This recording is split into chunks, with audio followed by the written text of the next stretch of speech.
Hello, spooky friends, and welcome to another episode of Storytime with the Scaryish podcast. Woo! I'm Robin Grace. This is Adam Diaz. Hello. I totally thought I mixed those up, but I said them right.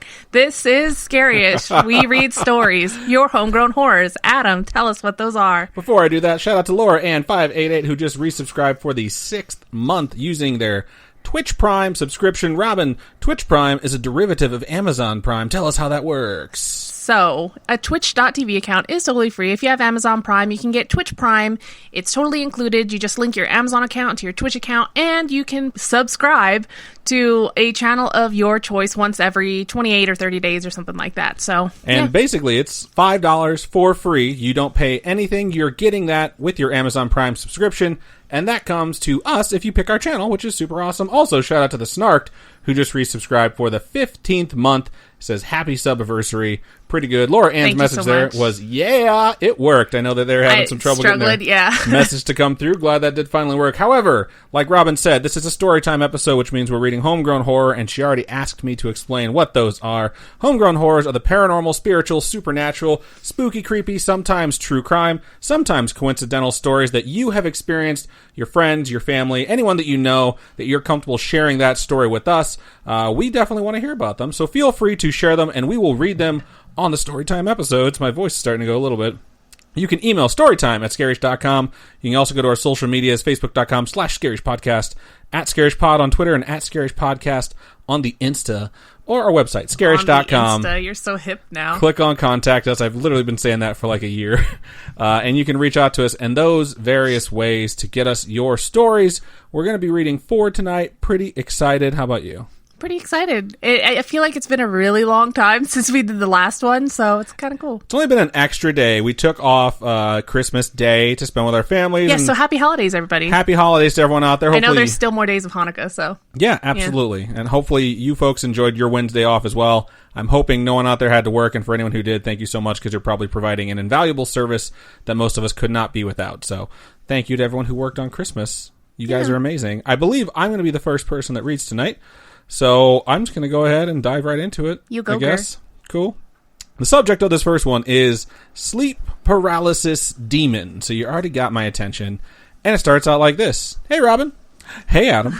I was just like, oh, are they going to skip you this time? That's right. funny. I got skipped last week, too. Hello. I'm so excited to be doing this finally. My name is Leah, and I have some scary stories right here for you. Is it Leah or Leia? It's L-E-A. And since I just saw Star Wars, my mind immediately went to Leia. So it could be Leah. I think they will make the cut. I have a story for you, and it's themed closets in particular. Okay, so interesting. So until I was roughly 10, I slept in a shared bed with my brother. He was 8, and I was 10 when this happened. The room we shared was a normal-sized room, 2 closets, and space for 2 normal beds. One closet was mine, and the other was my brother's. My closet was a little bit different in design. It was dark brown and honestly looked like it was going to fall apart at any moment. It's kind of funny because Robin has her own closet, which is in this room that we're currently in. And it's pretty. It has a closet organizer. She's also added some organization stuff in there. It's very full, and it looks very lovely. And then there's my closet, which is a board that's bent and a bar to hang stuff from, and that is it. So one of these days I'm going to get around. You should put an organizer like that in there. I agree. It would be nice. So I understand what you're saying here when you say that it looks like it's going to fall apart at any moment, because that's how mine has looked for years. Back to the story. Another thing that was peculiar about it was that it had an extra little compartment at the end. It was a sliding door, and it had a small dark little room on the other side. That's terrifying. Being 10, I was shit scared of that little room because of the shit my brain made me think about. It was dark and just small. When we moved into the house, I was told lots of short little horror legends about this room and what it contained. I wonder who's telling these legends. One legend that freaked me out the most the was ghosts are telling the stories. What's that? The ghosts are telling the stories. Well, it's that's an even others more terrifying. situation. The one that freaked me out the most was one that said, quote, a man was punished by being put in there and never let out. Now you can see how a small child's imagination can stretch that story. After that, I started to have bad dreams about it and to start to not want to use my wardrobe only because of that. A few nights later, I had a bad dream and couldn't fall back asleep. I remember wanting to just die because I was so bloody scared of that dumbass closet. During the night, I swear to God, later that night, I heard mumbling coming from the closet, and I'm pretty sure I passed out because I don't remember much from that night. Is it creepier if the mumbling is a ghost or if the mumbling is somebody who's snuck in, just kind of creeping in your closet? I guess it really depends on what you're scared of. I think it would be creepier if it was an intruder because they can physically harm you, where ghosts tend to scare you a little bit more than physical harm. I mean, it's not like you never heard a ghost story where someone didn't get hurt or anything like that. But for me, it's an intruder. What about you? I'm afraid of the unknown. What does that mean? I mean, I That's think not an answer, Robin. You gave yourself two choices.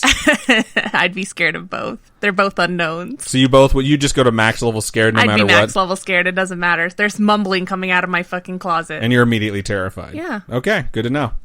I swear the following night I got sleep paralysis and I got horrible nightmares from this experience. I can recall even hallucinating one night. I saw him walk out of that closet and he was tall and creepy as fuck with blood dripping off of him and other shit my brain made up. Probably one of the most traumatizing experiences I've ever had because I still have this dream every now and then. No. Wow. Oh, no. If I kept having that dream throughout the rest of your life? Yeah. Yeah, that'll be intense.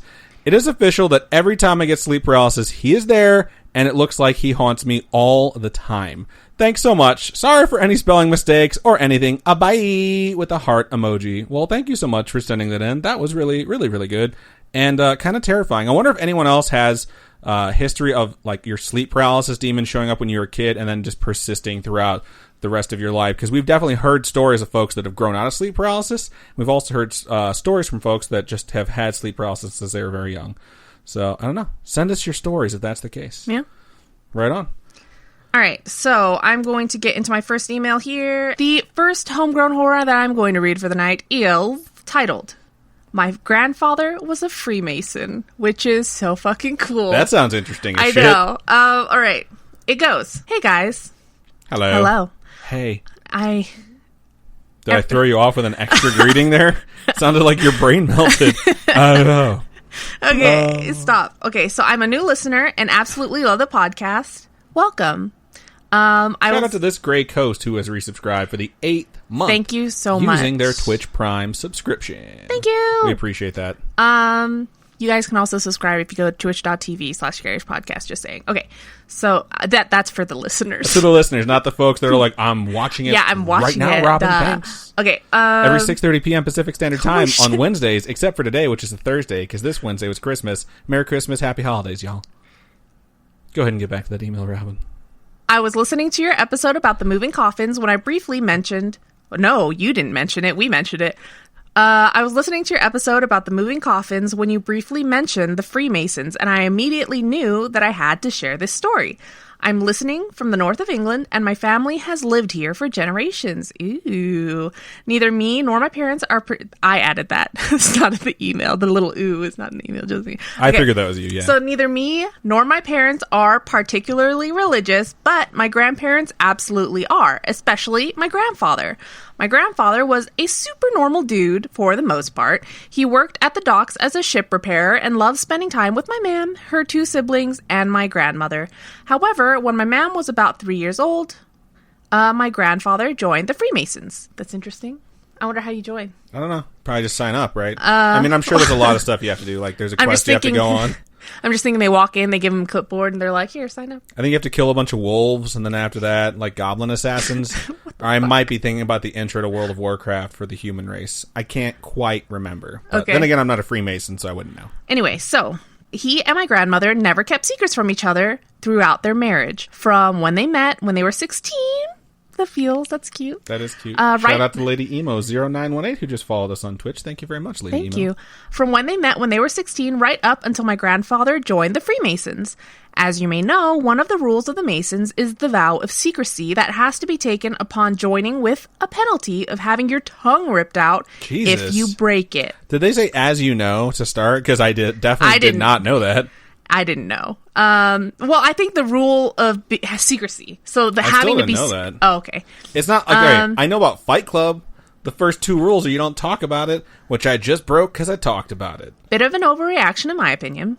After my grandfather attended his first meeting, my grandmother waited up for him to come home to ask him all about it, and was incredibly upset when he refused to tell her anything that went on. Aww.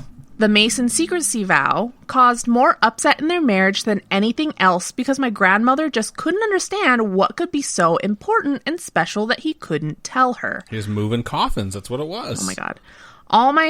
You're so dumb. All my family could gather about the Freemasons was a few details from things my grandfather did and the things the family was included in.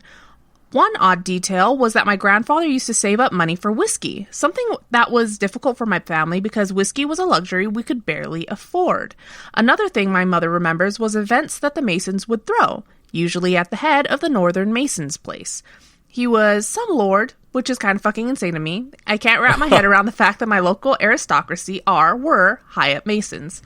Speaking of levels of Masons, I'd kind of like to discuss the 33 degrees of the Freemasons and the connection to the occult. It's the strangest thing to me. Just really fast, just pausing. This email is absolutely amazing. I am learning so much. Like, this is really good. Yeah. My grandfather, as I said, was just a dude, not some crazy Illuminati guy. And while he wasn't super high up, he was at about the 3rd/4th degree and was head of his lodge. Nice. I often hear people bringing up Masons in conspiracy theories, describing them as members of the occult, and it almost instantly invalidates the theory for me because I know from my own experience that most Freemasons are just like my grandfather was. Middle-aged or older Christian, not devil-worshipping men who went to the meetings and probably just kicked about. The only thing that was even slightly culty or occulty Nice. Was the rituals, which came in 3 degrees. But even they were just like poems or plays. Unfortunately, my grandfather passed away when I was 10, and I didn't get a chance to ever talk to him about it, although he likely wouldn't have told me much anyway. It is interesting to hear all the conspiracy theories and scary stories about the Freemasons because I have that connection and know a lot of it is misinformation. They're basically an overzealous, slightly odd religious/Christian group. I don't know how scary this group is, but it really spooked me when I found out since I've heard the group thrown around so much in theories and the like. Anyway, feel free to use this on the show if you'd like. I don't mind it at all. I just felt like sharing my experience with other spooky friends because it might be a bit of an insight into the not as spooky as expected Freemasons. Thanks for all the fantastic podcasts. I listen to them all the time when I'm drawing/working. Keep up the spooky work. Emma. Sorry, that took me a long time to get. It was like my brain was pressing enter. There's a lot of space between the last paragraph and the name, so I think it's funny because like you basically just vocalized the white space. Thank you so much, Emma. I think this that was fantastic. Yeah, it was really informative. And I think it's something we kind of needed to know. Yeah, I know there's a lot of conspiracy theories out there that involve the Freemasons, mainly because they're a trade organization that's just been around for a really, really long time. So when people have theories, especially about things that have been built, they are like, someone has to know about it, and obviously the work probably would have run through them at some point. So I am interested at some point in doing them as a topic, because a lot of the stuff that we've done before has dabbled in it, and we've not really gone down that rabbit hole, because you wind up connecting like 2 separate topics, you know what I mean? Yeah. So at some point we're definitely going to do the Freemasons and the Illuminati as separate topics, and I know that those 2 things are going to overlap. We should just become men of letters. Men of letters, I hate you so much. Oh, supernatural. All right. So yeah. So before we move on, we're going to take a quick commercial break. And we're back. Okay, so I'm going to move on to my second and my final email of the show, and the subject is a couple stories. And it starts out like this. Hey-o. Hello. Hey-o. My name is Christina. Hey, yo. And I live on Adrian. Long Island in New York. Wow. I absolutely love your podcast. Thank you so much. I found it on Spotify, in parentheses, Q Adam, shout out Spotify. Shout out Spotify. You're the only podcast that I listened to, and I was going to originally wait until I was all caught up, but I had extra time today, and I figured I could just send my stories now. My home growing up is definitely haunted, and I have many stories from that house. This will be long because I probably won't get around to telling them at a different time. Please feel free to pick and choose which you share or share them all. We have chosen to share them all, so strap in. So to start, my mom's house is about 100 years old.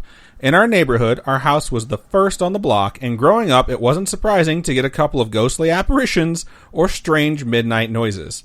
I moved out when I graduated high school, but my mom still lives there. It's a 2-story brick home. The stairs going up to the 2nd floor and going down to the basement are both in the kitchen. Wow, so the kitchen just branches off to the upstairs and the downstairs. Gotcha. Under the stairs is where we have a pantry, and there's a wall that separates it from the living room. It sounds almost like the area that Harry Potter lived in if you put a pantry there instead of a bed to cage a child. If you are in the pantry, there is a hallway to the left which leads from the den, in parentheses computer room, to the kitchen. To the right is the dining room, and behind the wall is the living room. Okay, so this pantry has entries and exits all over the place. I mean, I don't think... How does the pantry have walkways? I would guess there's just doors to exit into certain spots, or it's I don't know, hidden passageways. It sounds pretty awesome. I'm glad we have some idea, because I think everyone's idea of what your house looks like is different in their mind's eye right now. But not bad. I'm just imagining the Harry Potter space under the stairs. That's it. Me too. Just with doors that Harry could have escaped. Now that you have a better understanding of the layout, my first story starts like this. My mom is a night owl, an insomniac, some might say. One night, when I still lived at home, I had come down the stairs to grab some snacks. My mom heard me come down the stairs and began rummaging through the pantry. So you're rummaging through the pantry. She wasn't. Okay, got you. She was watching TV facing the wall in between the dining room and hallway when she saw me, in quotations, peek around the corner in the dining room. She thought it was me, so she didn't say anything. Then I, in quotation marks, peeked around the corner 2 or 3 more times before she said, "Christina, what the hell are you doing?" To which I replied, "Getting a snack." She then told me to come into the living room because she wanted to see what I was wearing. To my mom's surprise, I was wearing all black, pretty usual for me. The figure that peeked over the wall was wearing all white. Needless to say, I noped the fuck out and went back to bed. Pretty sure I'm a narcoleptic, so I was more tired than creeped out, so it didn't take too long for me to fall asleep. That's kind of weird. Seeing someone that's peeking around the corner wearing the opposite color clothes than the person that's actually there. Yeah, that's super creepy. All right, moving on. Growing up, my brother, who is 14 years older than me, and my dad did not get along. They are two alike, and their, quote, not-so-great qualities don't really sync up. I would often hear their disembodied voices coming from the basement of them arguing growing up when I was home alone. Sorry, Robin, because it mentioned the basement. The idea of disembodied voices kind of freaks me out. Well, yeah, because you hear disembodied and you instantly think, oh, you mean a ghost? No, they're just arguing in the basement and you can hear the voices coming up. Sorry, that sounded way too much like Scooby-Doo. Ghosts. That's not what Scooby-Doo sounds like, but okay. He's a big old dog, okay. I thought you were talking about the show Scooby-Doo, and anyone in the Scooby-Doo show could have said that. No, the actual dog. I was just trying to sneak one by, and I would have gotten away with it, too, if it wasn't for you meddling kids. So, fuck you. That's what that guy really wanted to say at the end of every Scooby-Doo when they captured him, is like, fuck you. Because they ruined it for him. Anyways, the email goes on to say, yikes, like they knew I was going to go off on that tangent. The next story is one of my sisters. She is 11 years older than me. Yes, I was an oops, but a cute one, I might add. That's hilarious. One night, her and our old pup were sleeping upstairs when she woke up suddenly, seemingly for no reason. Buddy was a terrible guard dog, and whatever was there made him run out of the room. That's so sad. It's so cute, though. I can just see the dog being like, fuck this, I'll find a new owner. My sister had a clamshell of sorts that held some of her jewelry, when out of nowhere it flew off her nightstand and shattered against the wall, sending jewelry in all directions. Now, I know what you might be thinking. This is bullshit, but let me tell you, my mom has video evidence that something in the house likes to steal and break things. It sounds like there's a goblin or an elf that lives in your house. She recently got a camera in her kitchen to watch underwear gnomes. It's hilarious. No underwear! Fuck your jewelry! That's exactly what happened. We've gotten to the bottom of it now. She recently got a camera in her kitchen to watch the stairs. In parentheses, she has a new tenant down there. And has video evidence of something unseen crinkling a bag of bread on the table. And within 15 seconds, the bag scaled the 6-seater table and landed on the floor. Yeah, no thanks. That video needs to be sent to us because I totes want to see it. My sister lived in the basement apartment for about a year or two. Why? Why would you live in the basement? When she first got married, probably because it was... When you first got married, too? Why would you want to live in the basement? I have friends that lived in the basement when they first got married. Really? I imagine since it's an apartment, it's furnished, and it's probably cheap because it's in her mom's house. So it's not... How big is it? Really big. Usually basements are around the same size as the house is. It's just like, it's whether or not you put up walls or divide up the rooms. Sometimes it's spaced like a loft, but... I mean, a basement apartment isn't what you're thinking. You think it's terrified and full of hauntings, and sometimes they're really nice. I think it's the size of like a studio. I don't think it's like big, you know? I mean, imagine our house, and then imagine if it had a basement, and it's just one giant room, and how you could put walls up and how you'd like to divide it into a living space. You can put a bunch of stuff down there. You can put its own bathroom, its own kitchen. You can do all that stuff. Is it like a fire hazard? No. Safety hazard? It's like, is it a fire hazard to have one on your main floor or on your second floor? Well, there's no way to get out. What do you mean? Yeah, but I mean, that's like saying if you can't go out your door, you're dead. If you want ghosts, that's how you get ghosts. There's windows in most basements, too. There's like usually a window about 3/4 of the way up. Your inexperience with basements just simply baffles me. You've seen John's basement. There's windows. You can get out of there if there's a fire. Is there a door out? Or do you have to go up the stairs? You have to go up the stairs. Well, see, you'd still die if you couldn't get up the stairs. Whatever. There's windows that you could climb out of, which is the whole point to this argument. This is ridiculous. Everyone's watching like, how has this chick never seen a basement? All right. Gonna get back to it. Don't even know where I was. Okay, here we go. She had her first child while living there, and one night while they were snuggling, my sister saw a black figure walk down the basement stairs and through the door leading into the laundry room. She picked up the baby and went to the bedroom. Another time she was washing dishes and was home alone when something snapped her bra strap from behind. Sounds like my sister. Right? That basement was always a, quote, run for your life when the light is off kind of basement. Yeah, if that's the case, then I don't know why anyone would want to live down there as their first apartment. Lastly, a story of my own. That was a weird sound that came from my throat when I said lastly. Lastly, a story of my own. Lastly, on Dragon Ball Z. My sister went to a psychic medium one night where he asked her a lot of questions about me. Did I ever play with a Ouija board? Yes, when I was like 12. In parentheses, I'm the ripe old age of 21 now. And a couple other questions that my sister had to confirm because I had never told her, right? The ripe old age of 34. He said after that, a dark spirit began to follow me and that the office and my boyfriend and I's new home is where he resides. In parentheses, not the kind of slumber party I was hoping for. That night we had a terrible storm. It was windy, rainy, and just plain miserable. My boyfriend is a skeptic, so I didn't even bother telling him what my sister relayed to me earlier in the evening because I knew his response would be, it sounds like bullshit, which is, kind of a reasonable thing. If you're paying someone to tell you something creepy, they're usually going to find something creepy to tell you. After we went to bed, sometime in the middle of the night, we both awoke and shot out of bed because our doorbell rang. Our doorbell hasn't worked since we moved in. That's super fucking creepy. Well, okay. So with the doorbell thing, our doorbell doesn't work half the time.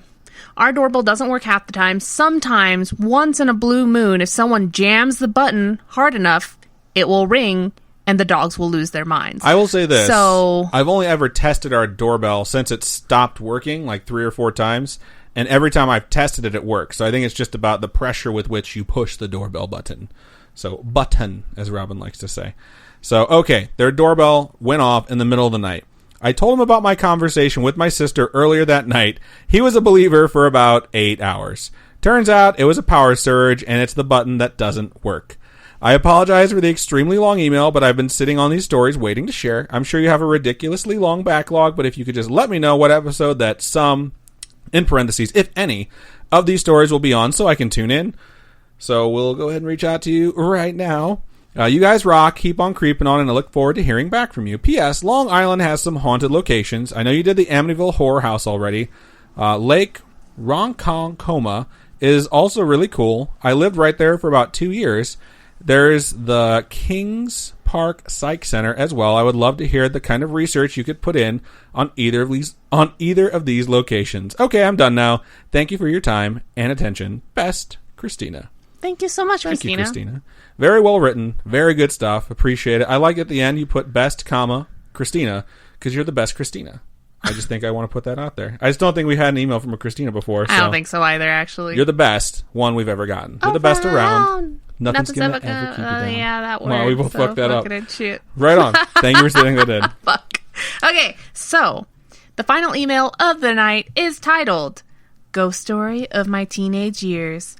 I think everyone's teenage years is their ghost story. Right. Fuck. Nightmares. Okay, PTSD. I hated it. Anyway, so it goes. Hello, Robin and Adam. Hello. Hello. Adam just swallowed coffee. Delicious holiday blend from Starbucks. Hello, Robin and Adam. And they're not sponsoring us. They're good, though. I can give them a shout out. It's tasty. Third time's a charm. Hello, Robin and Adam, Hello. and awesome Spooky Mom, too. Aw. I love you guys. It's Nadine again, and I shared the trunk ghost story in the early episodes. Right on. I really have to say how awesome it was to hear you guys when you read my story. I seriously fangirl screamed. Of course, this one you can read on the podcast. I am finally getting a chance to share my story from when I was about 16 or 17. My parents had just purchased a 2-story home, and it was like the second week that we were starting to move stuff into the house. We didn't have any furniture, just boxes of clothes, so most of the house was empty. Me and my sister were trying to decide which room would be our own room. After we chose, I was putting boxes in my new room when I noticed the doorknob by the closet. It was a bit odd. It looked like the doorknob on the closet door was red hot, as if someone put it in the fire. It's just Macaulay Culkin on the other side with a flamethrower. Christmas reference. As I was going to approach the door of the closet, I hesitated and felt this overwhelming fear of something being in that closet and the possibility that I could burn my hand. But then I started to notice in the reflection of the door handle, it was gold and shiny. A lot of clauses this episode. Yeah. I wonder if this is like the 2-month mark since we read the episode, since we read the email about the ghost in the closet when the person was sending us their email. Remember the Ouija board story where they're like, I heard something move around in my closet as I was typing this? Yeah. I bet you this lines up with 2 months since we read that. Maybe. So I started to notice the reflection in the door handle. It appeared as if the house was on fire. It was so bizarre because I kept looking where the flames supposedly were, but it was still only reflected in the doorknob. I quickly walked out of that room, and across the hall was what would be called the office room, and sure enough, there was a fire, but it was in the storage unit outside. I freaked out and ran downstairs to alert my dad, who ran outside and said that somehow a trash can was on fire behind the wooden storage unit and had to put it out, but could not find any explanation as to how it had happened. We never talked about it again. That's super creepy. Yeah, not talking about it is the worst part of that. A week or so goes by, and we are all settled into the house, and it was around this time that I started to have sleep paralysis. Terrifying. It was always the same. I would find a dark figure standing in front of my closet and then attempt to sit on me and smother me. And right when I felt like I couldn't breathe, I would wake up and scream.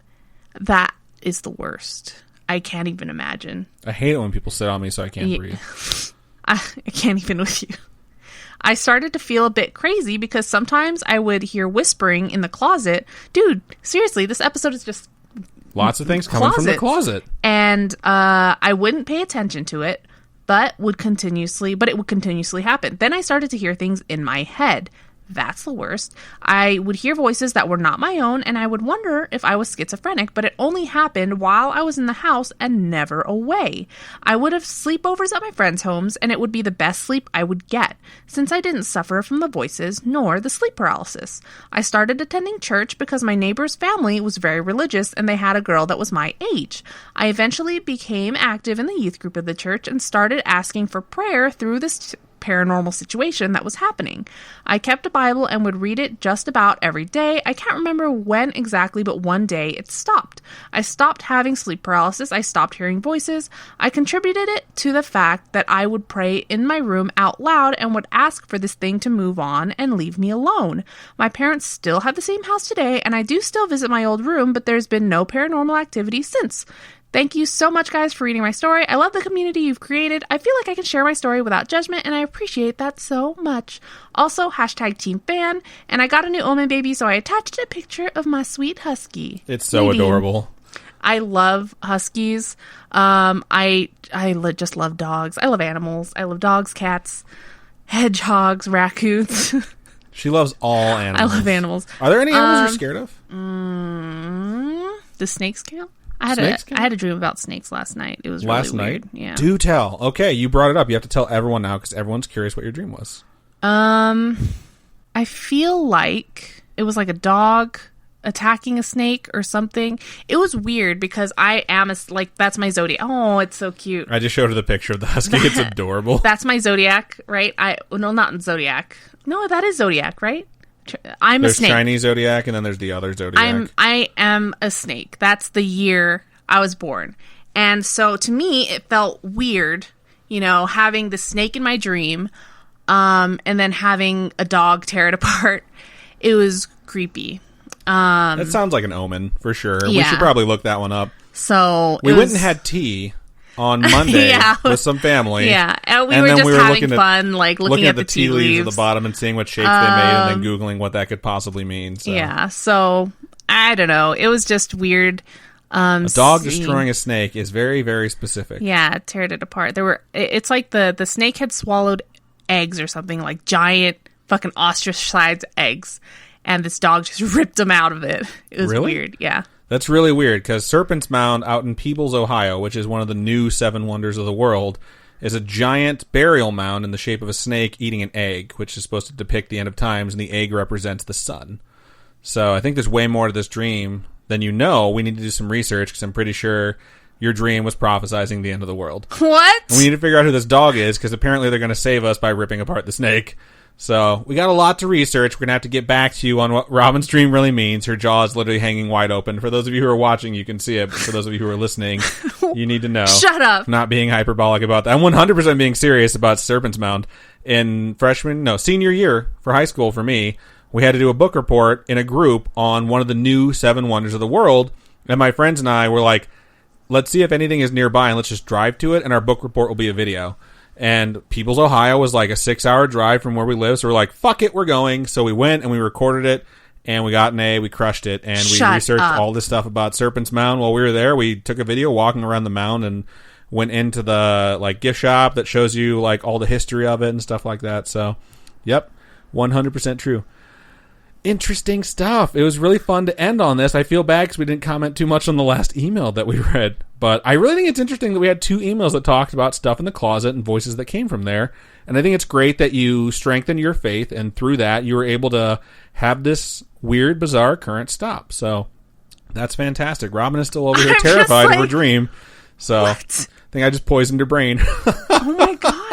We'll have to follow up with you in episode 108. Regardless of whatever topics we pick, we'll have a Robin dream follow-up, and I'll probably write a little short story like I do every now and then about what Robin's dream means. Oh God. So right on. Okay, so thank you everybody for joining us for the live stream tonight. We know everybody is coming off that Christmas high, and we are just so thankful for everybody that joined us today. We're sure everyone's tired. But we really appreciate that all of you showed up, and hopefully you guys join us for the next one. Indeed. For those of you who are listening in the normal podcast version, thank you so much for listening. We appreciate you. Thank you to everyone who sent in your story. It's amazing that you folks share these things with us, and it's really, really fun to tell your tales.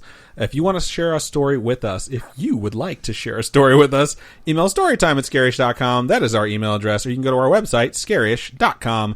Click on Contact Us, fill out that form. It comes directly to us.